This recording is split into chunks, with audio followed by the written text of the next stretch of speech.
మీ business ఏదైనా మీ ఊర్లో promotion చేయాలంటే అది సుమన్ టీవీతోనే సాధ్యం. ఇప్పుడే సంప్రదించండి. యావత్ తెలుగు రాష్ట్రాలని కుదిపేసిన ఒక దుస్సంఘటన నిన్న విశాఖపట్నం మధురవాడలో ఉన్నటువంటి మల్లేపాలెంలో చోటు చేసుకుంది. 4 నెలలు వయసున్న బాలికపై 18 ఏళ్ల వయసున్న యువకుడు అత్యాచారం చేశాడు.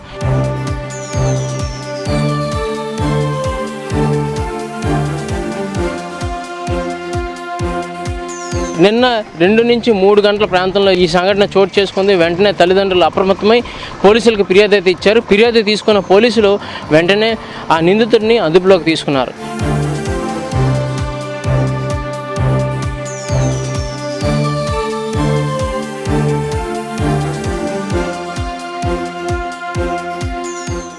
ఇటువంటి దుశ్చర్య ఎన్నడూ మేము చూడలేదు. ఎక్కడో పేపర్లోని టీవీలో చూస్తేనే మేము ఇంట్లో కూర్చొని ఏడ్చే పరిస్థితిలో ఉన్నామని చెప్పి గ్రామస్తులు తెలుపుతూ వారి బాధని వాళ్ళ ఆవేశాన్ని వారు వ్యక్తం చేస్తూ ఉన్నారు. సో ఒకసారి వారితో మాట్లాడి తెలుసుకుందాం అసలు ఏం జరిగిందని. అసలు ఇలాంటి సమాజంలో మనం ఉంటున్నామని అసలు అంటే ఆ పాపను చూస్తే 4 నెలలు అంటున్నారు తల్లిదండ్రులు. అలా ఇలాంటి మల్లేపాలెంలో రావడం అనేది ఇదే ఫస్ట్ టైం. నేను ఎప్పుడు మనకి ఇలా తెలియదు. ఎప్పుడు వాళ్ళ ఇంట్లో పిల్లలు ఉంటుంది, ఆ పిల్ల ఇంటికి వెళ్తుంది, సరదా మాట్లాడుకుంటారు, అన్నీ బాగానే ఉంటాయి. ఇలా చేస్తాడని కూడా అనుకోలేదు. అనుకుంటే పంపించరు కదమ్మా. మామూలుగా పిల్లల్ని ఆడుకుంటున్నారు తీసుకెళ్తారు అనేసి అనుకుని తీసుకొని వెళ్ళాడు. ఎప్పుడు చిన్నప్పటి నుంచి ఆ పిల్లాడు ఈ పాప వాళ్ళ చేతుల్లోనే పెరిగింది. వాళ్ళ తల్లిదండ్రులేటి ఆ పిల్లలేటి అందరూ చూసుకుంటారు ఆ పిల్లని. ఎదిరిలే కదా ఆయన ఎలాగనుకుంటారు. ఇప్పుడు ఎవరైనా సరదాగా పిలుస్తారు వెళ్తారు, అలా చేస్తారని అనుకోరు కదా. వాళ్ళ తల్లిదండ్రులు కూడా అనుకోరు, అలాగే మనం కూడా అనుకోము. మరి దీనికి ఏట చెయ్యాలో మరి తెలియట్లేదు. నిన్న మధ్యాహ్నం ఆవిడ ఉన్నారండి. నిన్న మధ్యాహ్నం 3:15కి 2:30కి భోజనం అయిపోయింది. పాప ఇక్కడ ఆడుతుంది. మరి మీద నుండి ఏ చాక్లెట్ ఇచ్చి చూపించాడో తెలియదు. నేను అప్పుడే వెళ్ళాను ఇంటికి, ఇక్కడికి వచ్చి అప్పుడే వెళ్ళాను. వెళ్ళిన తర్వాత నా పాప మరి అలాగే వెళ్ళిపోయింది. వీళ్ళు ఏడ్చేస్తాను ఇక్కడెక్కడ ఉన్నది అనుకొని వీళ్ళు భోజనాలు అయితే తినుకొని బీచ్కి వెళ్దామని వీళ్ళు అనుకుంటారు. ఈలోగా మా ఇంటికి వచ్చారు. వచ్చిందంటే రాలేదమ్మా ఐసు రాలేదే, ఎందుకు అక్కడే ఉంటుంది ఎక్కడే ఉంటుంది చూడండి అని నేను అన్నాను. అని తర్వాతనే సరే ఇంకా నేను ఇంట్లోకి పడుకొని లేచి సామాన్లతో పెద్ద కేకలు వినబడతాను. ఆ మీద నుండి ఇడుచుకొని వచ్చినారు. అది బాబు పిల్లలు చేయవలసిన పని. మరి పాపమో పుణ్యమో భగవంతుడు ఆడికి ఎందుకలా పుట్టించాడు. ఇప్పుడు అనవసరంగా పిల్లలతో మేము బాధపడుతున్నాం అందరం. విన్ను అది అలాంటిది ఇంతకుముందు జరగకుండా చూస్తే ఊరు తాతలు ముత్తాతలు తాతలు వరకు ఇప్పుడు లేదు, ఇంతవరకు లేదు. ఇదే ఫస్ట్. ఎక్కడో జరిగి చూసేవారు అయ్యో రామ అనేవారు. అలాంటిది మాకే వచ్చింది ఇక్కడ. పాపని బీచ్కి వెళ్దామని పిల్లకపోతే పాప చచ్చిపోనేమో. అలాంటిది మాకే వచ్చింది ఇక్కడ.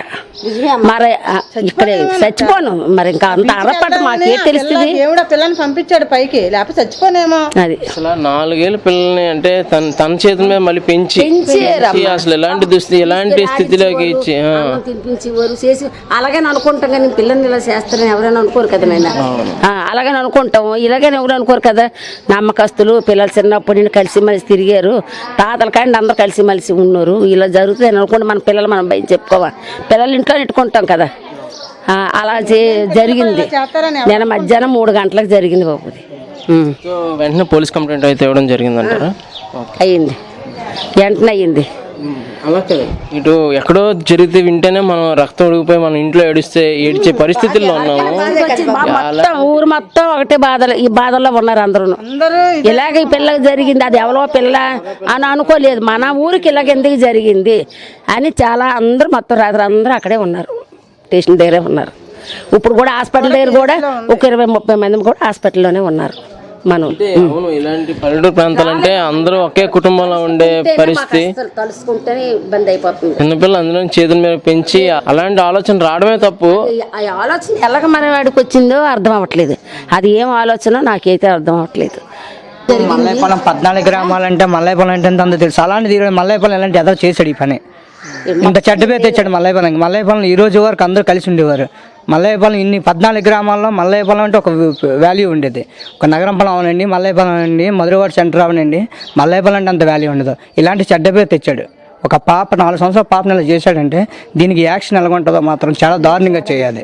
యాక్షన్ ఎట్టి పరిస్థితిలో తీసుకోవాలి. అది ఇలాంటి పరిస్థితి మల్లేపాలెంకి వస్తా మేము ఊహించలేదు కూడా.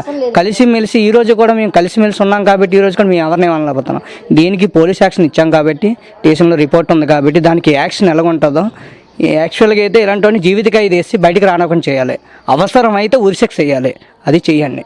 ఇంకోటికి భయం వేస్తుంది వాడు జరిగిందని. ఇప్పుడు ఇంటి ఎదురుగున్న పిల్లల్ని అంటే ఎదురు బదురు వాళ్ళు అలాగా చిన్న పిల్ల అక్కడ, అవును చిన్న పిల్ల తప్పు, 4 సంవత్సరాల పాప అంటే అందరూ తెలియదు, తల్లితో సమానం. చిన్నపిల్ల అంటే దేవుడు, ఆ పాపకి ఏం తెలుసు, అదేం గాడిద కాస్తున్నా ఏంటి, ఆ తప్పు, అది చిన్నపిల్లని చేశాడు. కానీ ఇది రిపోర్ట్ ఇచ్చాం కాబట్టి దీనికి ఏది ఉంటుందో యాక్షన్, ఉరిశిక్ష, లేకపోతే ఏదో ఏది చేస్తారో చేయాలి, కఠినంగా ఉండాలి, బయటికి రాకూడదు. నెక్స్ట్ ఈడు వల్ల ఇంకోటి జడాలి, అది దీనికి ఏడింది చెడగాలి, జరగకూడదు. దీనికి సొల్యూషన్ ఏంటంది చేయాలి. ఎందుకంటే ఇప్పుడు పాప చిన్నపిల్ల, ఆడపిల్ల నా పిల్ల కింద సమానమే. ఇప్పుడు ఆడైనా నాకు తమ్ముడి కింద సమానమే, ఆడు బయటోడు కాదు, నాకు తమ్ముడి కింద సమానమే. కానీ చేసిన తప్పు ఎవడైనా సరే, తమ్ముడైనా అవసరం అయితే తండ్రి అయినా ఎవరైనా ఎక్కువ లేదు, చేయాల్సిన కార్యం చేయాల్సిందే. సో ఇక్కడ దిశ ఏసీపీ అయినటువంటి వివేకానంద ఏసీపీ గారు ఉన్నారు, ఒక సాయంతో మాట్లాడుతున్నాం. సార్ నమస్తే. సార్ ఇటువంటి సంఘటన రాష్ట్రంలో ఎక్కడో జరిగితేనే అందరూ బాధాకరంగా ఫీల్ అయ్యే సిచ్యువేషన్స్ ఉన్నాము. సో అలాంటిది మల్లేపాలెం అనేసరికి ఇక్కడ ఊరు గ్రామస్తులు కూడా కోలుకోలేని పరిస్థితిలో ఉన్నారు సార్. దీని గురించి ఎటువంటి న్యాయం చేకూర్చాలి అని చెప్పేసి, ఎటువంటి పరిస్థితుల్లో నిందితుడిగా అయితే తప్పించుకునే అవకాశం ఇవ్వకూడదని చెప్పేసి. లేదండి, ఎట్టి పరిస్థితుల్లో ఎటువంటి ఇన్సిడెంట్ జరగడం చాలా బాధాకరమైన విషయం. అంటే 4 సంవత్సరాలు 4 నెలలు అంటే వాళ్ళకి ఏం తెలుస్తుందండి, అన్నం పుణ్యం తెలియని వయసు అది. మనలోనే మానవ రోగం ఉందంటే బాధేగా, మన ఇంటి పక్కోడు ఇలా ఉన్నాడంటే బాధేగా. చాలా బాధ అనిపించేటువంటి విషయం. దీని మీద సిపి గారు కొత్తగా జాయిన్ అయ్యారు, వారు చాలా క్లియర్ ఇన్స్ట్రక్షన్స్ ఇవ్వడం జరిగింది. ఎట్టి పరిస్థితిలో ఇటువంటి వ్యక్తుల్ని క్షమించేది లేదు, చట్ట ప్రకారం పూర్తి స్థాయి చర్య తీసుకోవడం జరుగుతుంది. అతను ఆల్రెడీ కస్టడీలో తీసుకున్నప్పుడు మా కంట్రోల్లోనే ఉన్నాడు. అతని మీద టెక్నికల్గా మా కొత్తగా జాయిన్ అయిన మా సిపి సార్ ఇచ్చిన ఇన్స్ట్రక్షన్ ఏంటంటే, సైంటిఫిక్గా ఎట్టి పరిస్థితుల్లో చక్కగా ప్రూవ్ చేయాలా, ఇన్వెస్టిగేషన్ అనేది ఎటువంటి పొరపాటు జరగకుండా సార్ ఇచ్చిన ఇన్స్ట్రక్షన్స్ అన్నీ కూడా ఫాలో అవుతూ మేము పర్ఫెక్ట్గా ఇన్వెస్టిగేషన్ చేస్తున్నాం. తప్పకుండా ఎవరైతే తప్పు చేశాడో అతనికి మినిమం 20 నుంచి 25 సంవత్సరాలు శిక్ష పడే విధంగా తప్పకుండా చర్యలు తీసుకుంటాం, అనుమానం లేదు. ఇటువంటిది ఈ లోకల్లో ఫస్ట్ టైం చూడడం నాకు తెలిసినంత. ఇదేనండి. సో దీని పట్ల ఎప్పుడైతే నిందితుడు నిర్ణయం ఒప్పుకోవడం అయితే జరిగింది, సో రిమాండ్కి అయితే పంపించారు. ఇప్పుడు రికార్డ్ అవుతుందండి, రికార్డ్ అంతా తయారవుతుంది. ఈరోజు రిమాండ్కి వెళ్ళిపోతాడు. ఇవాళ కోర్టులో ప్రొడ్యూస్ చేసి ప్రొసీజర్ ప్రకారం తీసుకోవాల్సింది అన్ని చర్యలు తీసుకుంటామండి. నేను క్లూస్ టీమ్ని కూడా ఇన్వాల్వ్ చేశాము. వారు కూడా అంత సైంటిఫిక్గా మనకి కావాల్సిన సైంటిఫిక్ ఎవిడెన్స్ అనేది చాలా ఇంపార్టెంట్. ఆ యాంగిల్లో కూడా మేము దర్యాప్తు చేస్తున్నాం క్లూస్ టీమ్ సహాయంతో. తప్పకుండా నిందితుడికి శిక్ష పడే విధంగానే దర్యాప్తు ఉంటుంది, తప్పకుండా శిక్ష పడుతుంది.